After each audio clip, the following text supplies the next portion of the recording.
Hello, everyone. Welcome back. My name is Cureton, Senior Journalist for XR Today, and we are always bringing you the latest and greatest from the VR, AR, and XR industries. Today, we have on an extremely special guest. We have Miss Cathy Hackl, co-founder and chief metaverse officer for Journey.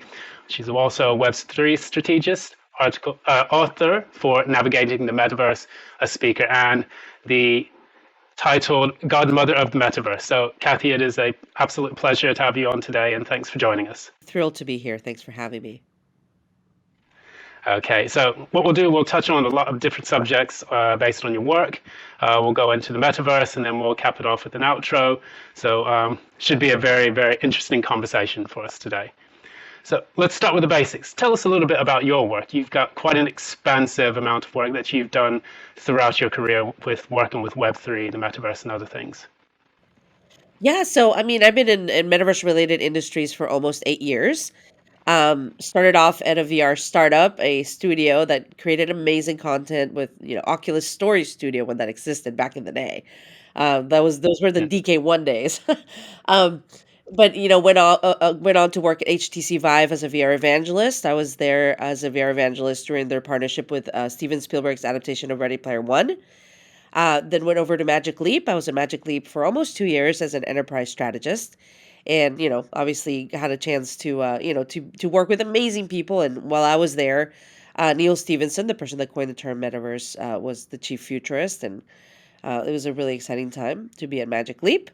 Then went over to Amazon Web Services, where I worked on many different projects, including large scale gaming simulations, and then eventually launched off on my own and launched the Futures Intelligence Group, which works with brands and companies and organizations to better understand the metaverse. And Futures Intelligence was acquired by Journey, so now I am co-founder and chief metaverse officer at Journey. So it's been quite a wild ride, and I've been in everything from VR content to VR hardware, spatial computing glasses, cloud computing to more on the experiential side. So quite a ride. Excellent background. Excellent.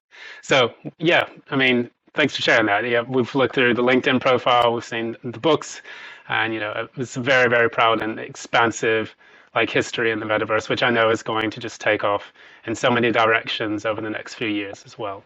So we have a lot of work cut out for ourselves in the future, I can see. But like for us, we can start with the basics. We can talk about your most recent activity, the one that started us with Journey, one of the companies or the startups that you've created with some of the other experts in the industry. So could you tell us about your most exciting developments with that company and as well as with XR, and which potential do you hope to unlock in the industry? Yeah, so with Journey, we're a new innovation and design consultancy focused on the customer journeys of the future, but today, right? So we're bringing together myself on the metaverse and Web3 side. We have a gaming studio we've set up with world building capabilities across both VR chat or Horizon, all the way to Roblox and Fortnite Creative and Core, right? So we're building in a lot of these spaces, whether they're fully immersive XR or whether they're more like gaming Web 2.5 versions. So we're doing that, and then we also have a company that is a conversational AI, and we have another company which is called the conversational AI one's called Skill Creative, and the architecture and design one is called iCrave. iCrave has been designing buildings for a very long time, and they've started to do more in the phygital side. They're actually working on TSX Broadway, which is going to be the world's first Web3 building. So just a lot of different work, a lot of different exciting things. And from my side, it's mostly metaverse strategy, Web3 strategies, and also a lot of world building inside a lot of these different platforms. So I would say that's what we're doing right now, what I'm really excited about. And to be honest, like what excites me the most is not so much to seek to define the metaverse, because I think we're all trying to figure out, make sense of it. I'm more excited about building it, like building content, building things related to it, experimenting. So that's where I think Journey is at the middle, in the middle of, is that possibility of building that future. Absolutely. Yeah, and I see that they've done like quite a bit of work with like some of the world's top firms, top companies, top retailers, And so it's going to be exciting to see how many people apply those use cases to building the metaverse as well as engaging with customers as companies try to explore new ways to engage and interact with them. So yeah, looking forward to those updates as well.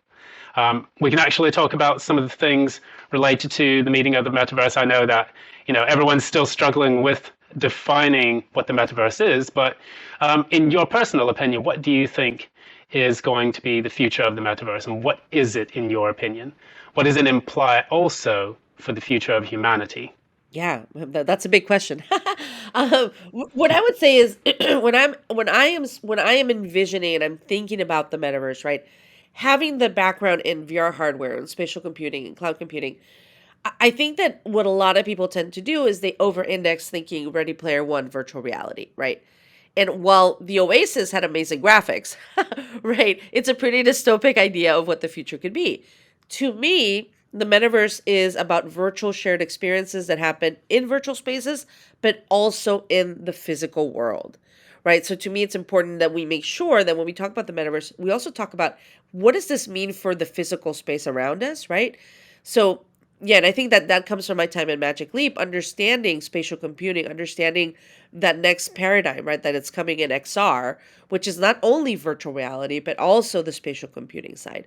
So yeah, so for me, the metaverse is a further convergence of our physical and digital lives.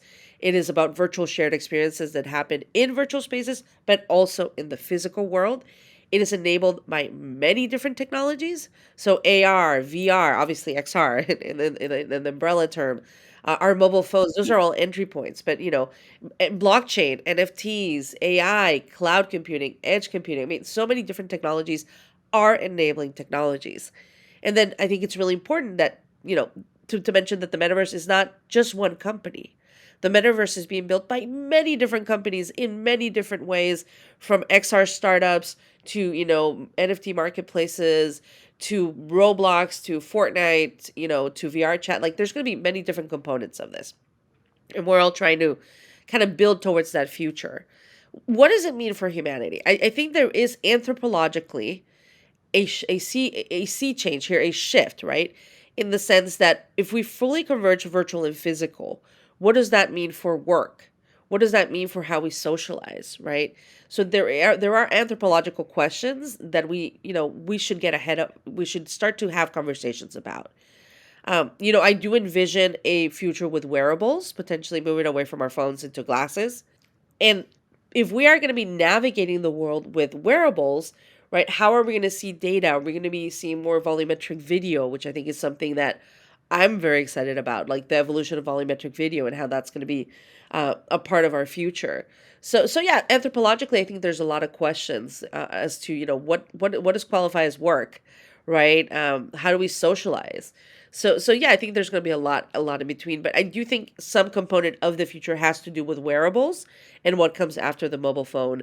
But yeah, I usually say this. I think the future is less Ready Player One and potentially more Pokemon Go, if I needed to use an analogy. Sometimes people wonder, like, will VR, AR lead the charge? And many people seem to lean towards the notion that AR will actually be doing that because it will give more interaction with the physical world, overlaying data and information in real time, as well as having these shared experiences. We've also seen quite a very, very interesting setup with some of the technologies that Niantic has been producing with a lot of its partners. And it seems that a lot of people have been really, really interacting and engaging with that, giving themselves the ability to interact mostly with the physical world, but also with the digital overlays on top of that world. So yeah, excellent observations. Thanks for sharing that. Um, Going into the next point, we talk about those use cases that many people are building for the metaverse. Should these technologies focus on profitability or humanity? And which other key areas should we address when developing these solutions? So, I mean, we all want to focus on making a better future, right? So, I think, accessibility is going to be at the center of it, creating a future for everyone, right? I think that that'll be really important. I think for brands and companies, there is a level of understanding. Like, what does this mean, right? If there's new customer journeys being created in these new spaces that we're going into, how does a brand leverage that, right? So yeah, I think there is a question around commerce. There is a question around how do you know start to what is it that what is the potential that you're selling in that future, right? So some of the work, for example, that I've been doing with some of the brands is thinking through, is virtual fashion going to be a new, a new service line for them, a new product offering, right? I wrote an article for Forbes back in 2020 and said, is direct to avatar the next direct to consumer? And there are questions around that, around how we explore our identity in these spaces. If we're changing skins in games, which virtual economies have thrived for decades. There's nothing new there. It's just really sexy now. But I think it's the idea of exploring identities and how do I express who I am, but potentially maybe I love a brand. I might love a brand. How do I, explore that identity? How do I start to co-create potentially with that brand, or how do I use that brand to kind of express myself, right? So I think there is an element there of both thinking through anthropologically, how do I do this better? How do we do this? How do we make this future better than Web 2? But also I think for companies is trying to understand, is this going to be new opportunities for them to reach younger audiences? And if so, what do those younger audiences actually want? So yeah, excellent observations again. And I wanted to ask, like, for you, I guess to sum everything up.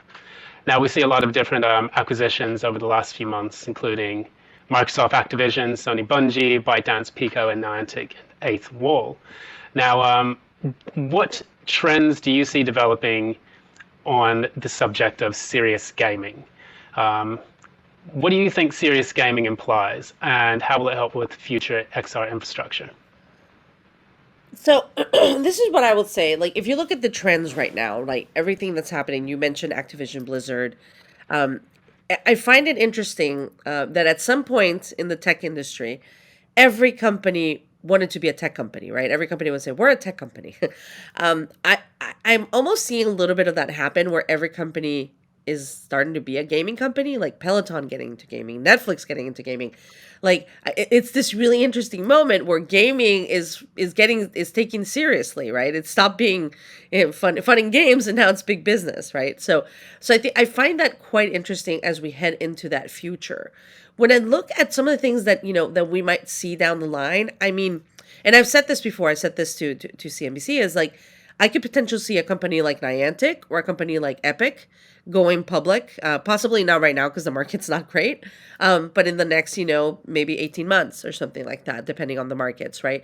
So I do think that there's going to be a lot more of these, companies that are going to go potentially public. And I have no insider knowledge. That's just like me kind of trying to read the tea leaves, right? And some of the things that I'm seeing. But I envision them potentially going public. So that'll send some bigger signals, right, to the market as to where things are going. So I think, what I'm excited about in reality is, yeah, the fun and games part of it, but also from an XR side is how do we continue to evolve all the work that has been done in the enterprise, right? With VR education, with VR, and with XR in medical training, like all these sorts of things that are positive, right? Positive for humanity in general, trying to see how that evolves, right? Because yeah, gaming is fun. Like we can, make a lot of money selling a skin in Fortnite Creative and in Roblox, but what actually has a positive impact? And that's where I look at all the work that a lot of us have been doing for years, right? In the education side, in the medical training side, in the, in a lot of those sides around training and collaboration. And that's where I'm most excited about, right? So yeah, I think it'll be continue to be an evolution of everything that we're seeing as we move forward. And what does this mean at the end? You had I'm going to go back to something you asked me around humanity. Um, I think that what keeps me up at night, one of the things that keeps me up at night, is that because XR specifically, XR hardware and XR tools are so powerful, right? And we can collect so much biometric data, right? Eye track, you know this, like eye tracking and gaits and voice and all these sorts of things, right? We're collecting a lot of data. So that does keep me up at night when I think about where's all this data going to go? How can we use this data to better society, not to extract from people? So that is something that definitely keeps me up at night when I think about the evolution of XR. So having really difficult conversations right now, I think, is what we need to do, because there will be challenges. Like there's things that we don't even know are going to come up that are going to be challenges to society, right? But if we start to have some of those very difficult conversations right now, is I think I find that important. I personally, so I live in Washington D.C. So one of the things I've tried to do personally is go to Capitol Hill and meet with lawmakers and try to educate them about XR, about the metaverse, about Web3, all these different things, all these different components, right? So that they start to educate themselves, because I think that there is a level there of, yeah, the technology is moving super fast, but the people that govern our societies are not moving that fast.